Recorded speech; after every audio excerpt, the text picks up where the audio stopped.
We're studying parshas that deal with the life of Yaakov, and when Yaakov refers to his life, he says, "Ma'at v'ra'im hayu yimei shnei chayai." My years were not that many years, and they were ra'im, they were bad.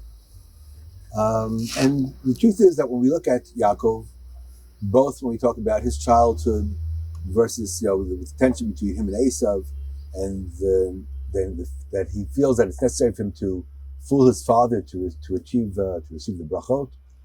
Then he has to run away to Haran, and all the tension between him and Lavan. Then when he comes back, again he has to face Esav. He gets past Esav, immediately you have the problem with Shechem and with Dinah, and the whole problem with Shimon and Levi. He gets past them, and they go further. Rachel dies, and afterwards the story with Reuven, which is a very, very strange story, but and that's even before we get to the horrible years when Yaakov thinks that Yosef is dead. Ma'at v'ra'im. They were difficult years, and Yaakov did not have an easy life. And but I think it's important to see what Yaakov achieved that the other Avot did not achieve. There's something that Yaakov achieved that makes him unique, that makes him special, that the other Avot, Avram, Yitzchak, did not achieve.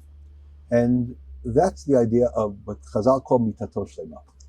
The Eschal Goy Gadol, creating a great nation, goes through a filtering process. Avram has children. He has Yishmael, he has Yitzchak. Ki Yitzchak yikareh l'chazara. It's clear that Yishmael has to go and he forms other nations. The covenantal community is continued through Yitzchak. Yitzchak, I don't know if he knows what Rivka knows. Shnei goyim b'vitnech. There are two different nations in your womb. I don't know if Yitzchak was ever told that, because when Yitzchak prefers to give the bracha to the Bechor, who he thinks is the Bechor, to Esav and not to Yaakov, I don't know if he realized that one will continue, one will not continue. I don't know if that was the meaning of the bracha, but in the end it's clear that there's a filtering. Esav leaves, Yaakov remains. When we get to Yaakov, at that point, Yaakov is able to be the father of the nation, the father of Am Yisrael, the father of all Bnei Yisrael, and the filtering process stops, and therefore there are 3 avos, there are not 4 avos, because once you get past Yaakov, you get to Bnei Yisrael, you get to the nation. Now, was this always obvious? There's a very, very interesting Targum Yonatan, or Surah Yonatan, in the story of Reuven. The pasuk says, "Vayi b'shkol Yisrael ba'aretz hahi, v'yelchu v'yishkavet b'la pileg hashavi, v'yishma Yisrael."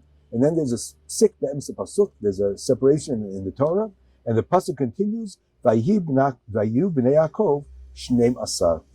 On this, in that space that exists in the middle of the pasuk, the Targum Yonatan Uziel, the Surah Yonasan, adds what was bothering Yaakov. And Yaakov says, Vayishlach, Yaakov felt terrible. V'amar Vay, Dilma nafik min psula hechma de nafik min Avram Yishmael umin Abba nafik Esav. Maybe that will not all continue. Maybe the filtering process is going to continue. Maybe Reuven will not continue. Just like Avram had Yishmael, Yitzchak had Esav, maybe Reuven will not continue the covenantal community. And we'll have to wait for another generation for the filtering process to be finished. And the Ruach HaKodesh answers, Vayu b'nei Yaakov shneim asar. And then it goes through b'nei Leah, b'chol Yaakov, Reuven, etc. In other words, there is a Havamina and there's Maskana, but it's not always obvious. When Shimon and Levi did what they did in Shechem, is it clear that they will continue? They did something bad, they get brachos, but nevertheless they continue. But what about when Yaakov thinks that Yosef is dead? When he's hurad the Mitzrayim? And what about during those years, when probably because of guilt, Vayered Yudah me'et echad, and he goes and lives with Ish Adulami? During those years, Yudah is not part of the family. Yosef is certainly not part of the family. There are periods in Yaakov's life which it's not clear that all his children will continue the covenantal community. And in the end, Yaakov does manage to achieve that situation where his children are Bnei Israel.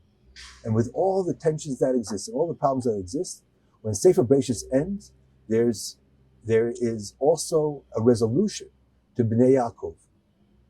And if the pasuk over here says that after Pileg Shaviv, Vayu Bnei Yaakov Shnei Masar, so later on it talks about Bnei Israel.